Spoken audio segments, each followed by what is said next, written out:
बहुत ज़्यादा पसंद आएगी। ये 2007 में रिलीज़ हुई एक थ्रिलर ड्रामा मूवी है। इसका नाम है ईस्टर्न प्रोमिसेस। इसे IMDb ने 7.6 की रेटिंग दी है। इसे रोटन टोमेटोज ने दी है 89% और इसे 86% लोगों ने लाइक किया है। ये बहुत ही अंडररेटेड मूवी है। इसके डायरेक्टर थे डेविड कॉरननबर्ग। 50 मिलियन के बजट में बनी इस मूवी का बॉक्स ऑफिस कलेक्शन था $56.1 मिलियन का। इस अमेजिंग मूवी की अमेजिंग कास्ट है। वीगो मॉर्टेंसन जिन रोल प्ले किया निकोलाई का। इसी मूवी के लिए इन्हें बेस्ट एक्टर ऑस्कर के लिए नॉमिनेट भी किया गया था। फिर आती है नोएमी वॉट्स जिन रोल प्ले किया एना का। विंसेंट कैसल ने रोल प्ले किया किरिल का। एर्मिन म्यूरल ने रोल प्ले किया सेमियोन का। और भी कई इंटरेस्टिंग कैरेक्टर्स इस मूवी में। इस मूवी में हमें लंदन में रशियन माफिया की एक झलक दिखाई है। ये मूवी एक इमोशनल मिस्ट्री की तरह है, इसलिए कहानी की शुरुआत से पहले चैनल को सब्सक्राइब करें। वीडियो अच्छी लगे तो लाइक करना, बाकी आपके फीडबैक के लिए कमेंट बॉक्स तो है ही। So now let's begin the story. कहानी की शुरुआत होती है 2006 नवंबर लंदन में। अजीम नाम का आदमी अपने मेंटली हैंडीकैप नेफ्यू अकरम के साथ एक रशियन आदमी का गला काटते दिखाया जाता है। फिर आगे केमिस्ट स्टोर में एक 14-15 साल की लड़की आती है और कहने लगती है कि मेरी हेल्प करो, और तभी उसका खून निकलने लगता है। फिर तुरंत उसे हॉस्पिटल ले जाया जाता है। लड़की का नाम तातियाना है। वो लड़की नाजुक हालत में एक बेबी गर्ल को जन्म देती है। उसके बाद तातियाना मर जाती है। तातियाना के बैग से ऐना नाम की नर्स को एक डायरी मिलती है जिसमें रशियन लैंग्वेज में लिखा होता है। ऐना को तातियाना के बारे में कुछ भी नहीं पता, इसलिए उसे बच्ची की फ़िक्र है। ऐना ने उस बच्ची का नाम क्रिस्टीन रखा है। ऐना वो डायरी लेकर अपने घर आती है ताकि वो अपने अंकल स्टेफन से डायरी को ट्रांसलेट करा सके। ऐना डायरी के थ्रू कोई एड्रेस चाहती है जिस पर वो क्रिस्टीन को लौटा सके। ऐना को उस डायरी में ट्रांस साइबेरियन रेस्टोरेंट का कार्ड मिलता है। फिर वो वहाँ जाती है किसी इन्फॉर्मेशन की तलाश में। वहाँ उसकी मुलाकात रेस्टोरेंट के ओनर सैमियोन से होती है। ऐना सैमियोन को बताती है कि उसके फादर रशियन थे। सैमियोन का बेटा किरिल भी वहीं पर होता है। ऐना सैमियोन से तातियाना के बारे में पूछती है। सैमियोन का कहना है कि वो किसी भी ऐसी लड़की को नहीं जानता और जो कार्ड ऐना लाई है वो बहुत पुराना है। फिर सैमियोन ऐना को अपना रेस्टोरेंट घुमाते हुए कहता है कि सॉरी, मैं आपकी कोई हेल्प नहीं कर सकता इस बारे में। फिर ऐना कहती है कि कोई बात नहीं, जब वो डायरी ट्रांसलेट हो जाएगी तब शायद कुछ पता चल जाए। उसी समय सैमियोन ऐना को कहता है कि मैं तुम्हारे लिए वो डायरी को एक्सप्लेन कर सकता हूँ, पर तुम्हें कल आना होगा। ऐना को एक होप मिलती है कि ट्रांसलेट होने के बाद शायद उसे कोई इन्फॉर्मेशन मिल जाए। फिर बाहर जाते वक्त ऐना को निकोलाई मिलता है जो कि किरिल का ड्राइवर और दोस्त है। निकोलाई ऐना की बाइक की तारीफ़ करता है। ऐना वहाँ से चली जाती है। ऐना के घर पर उसके अंकल स्टेफन ऐना की इंसल्ट करते हैं क्योंकि ऐना का बॉयफ्रेंड उसको छोड़कर चला गया था। इसके बाद सैमियोन के रेस्टोरेंट से किरिल और निकोलाई अजीम के साथ उसके घर जाते हैं। वहाँ उन्हें वो डेड बॉडी मिलती है जिसे अजीम ने किरिल के कहने पर मारा था। ये मरा हुआ आदमी चेचन है। ये किरिल का दुश्मन है। ये उसकी गैंग में होकर उसको धोखा दे रहा था, लेकिन इस मेंबर को बिना सैमियोन के अप्रूवल के मारा गया था। सैम्यूल ही लंदन रशियन माफिया का लॉर्ड है। वो रेस्टोरेंट चलाना तो बस उसकी एक हॉबी है। अब टाइम आ गया था चेचन की बॉडी से एविडेंस मिटाकर उसे ठिकाने लगाने का। निकोलाई यही काम करता है। वो बॉडी की सारी उंगलियां काट कर चेचन की बॉडी को थेम्स नदी में फेंक देता है। हॉस्पिटल में ऐना क्रिस्टीन की टेंशन में होती है। फिर वो सैमियोन के पास डायरी की फ़ोटोकॉपी लेकर जाती है। सैमियोन ओरिजिनल के बारे में पूछता है। ऐना कहती है कि वो मेरे पास रख रखी है। फिर सैमियोन ऐना से कहता है कि मेरा चश्मा टूट गया है, मैं इसे कल तुम्हारे लिए ट्रांसलेट कर दूंगा, या मुझे बता दो तुम कहाँ रहती हो, मैं वहाँ आकर तुम्हें सब बता दूंगा। ऐना कहती है कि इसकी कोई ज़रूरत नहीं है, मैं कल खुद आकर आपसे मिल लूँगी। फिर वहाँ किरिल नशे में आता है। सैमियोन किरिल को गैर जिम्मेदार समझता है। वो उसे बिल्कुल भी पसंद नहीं करता, इसलिए सैमियोन किरिल को मारता है। बाहर ऐना की बाइक बारिश की वजह से स्टार्ट नहीं हो रही होती। तब वहाँ निकोलाई आ जाता है। वो ऐना की बाइक ठीक करने की कोशिश करता है, पर ठीक ना होने के बाद निकोलाई ऐना को उसके घर तक छोड़ता है। उस दौरान ऐना निकोलाई से तातियाना को लेकर सवाल पूछती है। निकोलाई कहता है, मैं बस एक ड्राइवर हूँ, मुझे कुछ भी नहीं पता। अगले दिन यूरी, जो कि एक ऑफिसर है, उसकी पूरी नज़र है रशियन माफिया पर। उसे चेचन की बॉडी थेम्स नदी के किनारे पर मिलती है। उसकी पॉकेट में एक नोट होता है।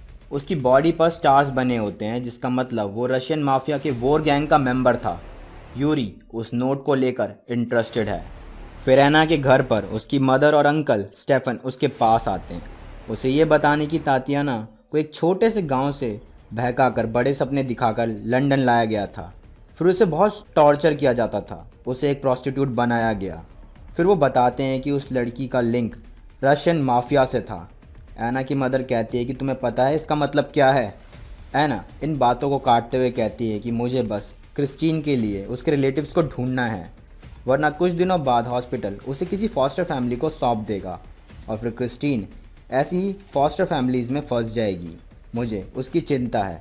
फिर एना की मदर उसे कहती है कि जब स्टीफन पूरी डायरी ट्रांसलेट कर देगा तो तुम बाकी काम पुलिस पर छोड़ देना, मैं तुमसे ये रिक्वेस्ट करती हूँ। आगे देखने को मिलता है कि क्रिल प्रोस्टिट्यूट ट्रैफिकिंग करता है। वो निकोलाई को फोर्स करता है फिजिकल रिलेशन बनाने के लिए ताकि वो श्योर हो जाए कि वो गे तो नहीं है। दूसरी तरफ सैम्यून एना से मिलने हॉस्पिटल जाता है। वो एना से कहता है कि मैंने डायरी पढ़ी है, उसमें मेरे बेटे क्रिल का कई बार जिक्र है। उसमें क्रिल के इलीगल कामों के बारे में भी लिखा है। अगर तुमने वो डायरी पुलिस को दे दी तो पुलिस क्रिल को पकड़ लेगी, लेकिन वो अच्छा इंसान है। फिर एना कहती है कि मुझे क्रिल से कोई फ़र्क नहीं पड़ता, मुझे बस क्रिस्टीन की परवाह है। फिर सैम्यून एना से कहता है कि मेरे पास तातियाना के गांव का एड्रेस है, चलो एक डील करते हैं, तुम मुझे डायरी ला कर दो और मैं तुम्हें एड्रेस दूंगा। अभी एना सिर्फ और सिर्फ क्रिस्टीन के बारे में सोच रही है, इसलिए वो मान जाती है। जाते हुए सैम्यून उसे कहता है कि मुझे पता है कि तुम कहाँ रहती हो। फिर एना घर पर ये सारी बातें स्टेफन और अपनी मदर को बताती है। वो दोनों भी एना को बताते हैं कि डायरी पढ़ने से उन्हें पता चला कि तातियाना को बहुत मारा पीटा जाता था और उसका रेप किरिल ने नहीं बल्कि सैम्यून ने किया था। स्टेफन कहता है कि हमें कोई डील नहीं करनी चाहिए उनके मेंबर का मर्डर करवाया। निकोलाई इस पूरी सिचुएशन को संभालते हुए कहता है कि वो हम सबको धोखा दे रहा था, वो पुलिस से बात कर रहा था और तो और वो ये झूठी अफवाह फैला रहा था कि किरिल गे है, इससे आपकी फैमिली का नाम बदनाम हो रहा था। फिर सैम्यून निकोलाई को डायरी लाने का टास्क देता है। इसके बाद निकोलाई एना, हेलन और स्टेफन से फास्ट फूड रेस्टोरेंट में मिलता है। एना उसे डायरी देती है और बदले में एड्रेस मांगती है। निकोलाई कहता है मुझे कुछ नहीं पता, मुझे ऑर्डर मिले हैं सिर्फ ये डायरी लाने के। इस बात से नाराज स्टेफन निकोलाई के मुंह पर थूक देता है। निकोलाई को गुस्सा आता है पर वो कुछ कहता नहीं। फिर डायरी देने से पहले वो उसे पढ़ रहा होता है। फिर वो सैम्यून को दे देता है। सैम्यून डायरी को जला देता है। सैम्यून कहता है एना के अंकल स्टेफन उसने भी ये डायरी पढ़ी है, वो भी रशियन है और इतनी इंपॉर्टेंट इन्फॉर्मेशन के साथ किसी रशियन पर बिलीव नहीं किया जा सकता, जाओ और उसे ख़त्म कर दो। इसके बाद निकोलाई एना की बाइक लौटाने जाता है जो उसने ठीक कर दी है। वो उसे एड्रेस भी देता है जिसमें रशिया का एक गांव होता है। वो कहता है कि उस बच्ची के लिए वो जगह ठीक नहीं है, उसे तो तुम्हारे साथ लंदन में होना चाहिए। एना समझ जाती है कि निकोलाई ने डायरी पढ़ ली है। फिर निकोलाई स्टेफन की इन्फॉर्मेशन एना से मांगता है। इसके बाद चेचन जो कि मरा था उसके भाई लंदन आ जाते हैं और अजीम के नेफ्यू अकरम को गला काट कर मार देते हैं और अब उन्हें किरिल की तलाश है। उसी रात अजीम सैम्यून के पास जाता है। वो कहता है कि मुझे बचा लो, मैं कभी आपसे बिना पूछे किरिल के साथ बिजनेस नहीं करूँगा। वो दो भाइयों ने मुझे धमकी दी है कि अगर मैं उन तक किरिल को नहीं पहुँचाऊँगा तो वो मुझे मार देंगे। सैम्यून उससे पूछता है कि तुम मुझे ये सब क्यों बता रहे हो। अजीम कहता है मैं आपसे ज़्यादा डरता हूँ। फिर सैम्यून अजीम से पूछता है कि क्या उन्होंने किरिल को देखा है। अजीम कहता है नहीं। फिर सैम्यून कहता है तुम टेंशन मत लो, उनसे कह देना तुम उन तक के। किरिल से कहते हैं कि तुम्हारे फादर बहुत बुरे हैं, उन्होंने तातियाना का किया। अब वो एक बच्ची के फादर हैं। वो सैम्यून को गाली देने लगती है। किरिल को गुस्सा आ जाता है, वो अपने फादर के बारे में गलत नहीं सुन सकता। रेस्टोरेंट में सैम्यून निकोलाई से पूछता है कि काम हो गया। निकोलाई कहता है हाँ। सैम्यून की नज़रों में निकोलाई की इज़्ज़त बढ़ जाती है। सैम्यून निकोलाई को गैंग का फुल मेंबर बनाने के लिए तैयार हो जाता है। निकोलाई शुरू से ही यही चाहता था। वो ये बात किरिल को बताता है। इससे सुनकर किरिल खुश हो जाता है। वो कहता है मैंने ही पापा को कहा था तुम्हें बिजनेस और गैंग में शामिल करने के लिए, लेकिन किरिल के दिमाग में एना वाली बात घूम रही होती है। इसके बाद पूरे रिचुअल्स के साथ निकोलाई की बॉडी पर टैटू बनाए जाते हैं और वो रशियन माफिया की गैंग वोर का मेंबर बन जाता है। फिर अजीम निकोलाई को बाथ हाउस पर मिलने बुलाता है। अंदर अजीम कोई बहाना बना के बाहर आ जाता है। फिर अजीम चेचन ब्रदर्स को कहता है कि किरिल अंदर है। यहाँ पर सैम्यून का प्लान समझ आता है कि उसने निकोलाई को खुश होकर मेंबर नहीं बनाया बल्कि अपने बेटे को बचाने के लिए बनाया है। वो दोनों अंदर जाते हैं। वहाँ वो उसे टैटू से पहचानते हैं। फिर एक लॉजिकल फाइट सीन शुरू होता है। उन्हें लग रहा होता है कि निकोलाई ही किरिल है। वो दोनों निकोलाई को बुरी तरह घायल कर देते हैं, पर निकोलाई किसी तरह दोनों को मारने की कोशिश करता है और किसी तरह लड़ते लड़ते दोनों को मार देता है। निकोलाई की हालत ख़राब होती है, इसलिए उसे हॉस्पिटल ले जाना पड़ता है।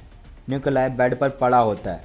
ऐना उससे पूछती कि जब से मेरे अंकल की तुमसे बहस हुई है वो तब से दिखे नहीं हैं, वो कहाँ पर हैं? निकोलाई कहता है कि स्टेफन सेफ है, वो एक 5 स्टार होटल में है ईडनबर्ग के। मैंने उन्हें उनकी प्रोटेक्शन के लिए वहाँ भेज दिया था। मतलब निकोलाई ने स्टेफन को नहीं मारा। इसके बाद वहाँ पर यूरी वही ऑफिसर आ जाता है जो रशियन माफिया के पीछे है। वो निकोलाई से मिलता है। वो कहता है कि मुझे तुम्हारा मैसेज मिला जो तुमने प्रोग्रेस रिपोर्ट बॉडी के साथ भेजी थी। वहाँ रिवील होता है कि निकोलाई एक अंडरकवर एफएसबी एजेंट है जो ब्रिटिश गवर्नमेंट के लाइसेंस पर काम कर रहा होता है। निकोलाई यूरी को कहता है कि सैम्यून को अरेस्ट कर लो क्योंकि उसने 14 साल की लड़की का रेप किया था। यूरी कहता है कोई एविडेंस नहीं है, वो डायरी भी उसने जला दी। तब निकोलाई कहता है कि एविडेंस है, तुम सैम्यून का डीएनए टेस्ट उस बच्ची के साथ कर सकते हो। मैच होने पर प्रूव हो जाएगा कि वो बच्ची सैम्यून की है और उसे जेल जाना पड़ेगा। यूरी उसकी बात को समझता है और सैम्यून का ब्लड सैंपल लेने पहुंच जाता है। सैम्यून का ब्लड सैंपल लेने के बाद वो वहाँ से चले जाते हैं। किरिल अपने पापा से पूछता है कि वो आपका ब्लड क्यों लेकर गए। तब सोचने पर सैम्यून पुलिस का प्लान समझ जाता है। वो किरिल को उस बच्ची को ख़त्म करने का ऑर्डर देता है। किरिल हॉस्पिटल से क्रिस्टीन को चुरा लेता है, पर उसे एलिवेटर से जाते हुए ऐना देख लेती है। क्रिस्टीन की जगह पर एक रोज़ का गुलदस्ता रखा होता है। फिर ऐना निकोलाई के पास जाती है और उसे बताती है कि किरिल क्रिस्टीन को ले गया। निकोलाई को पता होता है कि वो क्रिस्टीन को कहाँ लेकर गया होगा। किरिल क्रिस्टीन को थेम्स नदी के पास ही लाया होता है। यहीं पर निकोलाई ने चेचन की बॉडी को फेंका था। किरिल बहुत हिम्मत करता है ताकि वो उस बच्ची को नदी में फेंक सके, पर किरिल की भी एक बेटी है, उसके अंदर ये हवानियत करने की हिम्मत नहीं आती। उसे अपने फादर के कर्मों का दुख हो रहा होता है। वो रोने लगता है। पीछे से निकोलाई और ऐना आ जाते हैं। निकोलाई उसे बहुत प्यार से समझाता है। किरिल रोते हुए बच्ची वापस कर देता है। फिर निकोलाई किरिल को चुप कराते हुए कहता है कि शांत हो जाओ, अब सैम्यून का टाइम ख़त्म हो गया है और अब हम दोनों बॉस हैं, अब हमें ही सब संभालना है। फिर जाने से पहले निकोलाई ऐना को कहता है कि तुम ही क्रिस्टीन का ध्यान रख सकती हो, उसके लिए माँ बन सकती हो। फिर निकोलाई इस इमोशनल मोमेंट पर ऐना को किस करता है। इसके बाद निकोलाई हैप्पी न्यू ईयर बोलकर वहाँ से चला जाता है। कुछ महीनों बाद दिखाई देता है कि ऐना बहुत ही ज़्यादा खुश है क्रिस्टीन के साथ, वो उसकी मदर है। और दूसरी तरफ निकोलाई ने माफिया पर टेक ओवर कर लिया है, पूरी ऑर्गेनाइजेशन उसके हाथों में है। इसी के साथ कहानी ख़त्म होती है। दी एंड। ऐसे इंटरेस्टिंग शोज़ और मूवीज़ देखने के लिए चेक इन करें अमेजॉन प्राइम पर, लिंक इन डिस्क्रिप्शन। ये मूवी भी आपको वहीं पर मिलेगी। आई होप आपको स्टोरी पसंद आई हो। वीडियो अच्छी लगी तो लाइक करना, बाकी आपके फीडबैक के लिए कमेंट बॉक्स तो है ही। जाते जाते अपनी फिल्म मूवीज़ की एक्सप्लेनेशन के लिए सब्सक्राइब करें एक्सप्लेन वर्ल्ड को। मैं मिलूंगा आपसे नेक्स्ट बेस्ट स्टोरी से, तब तक के लिए बाय बाय, सायोनारा।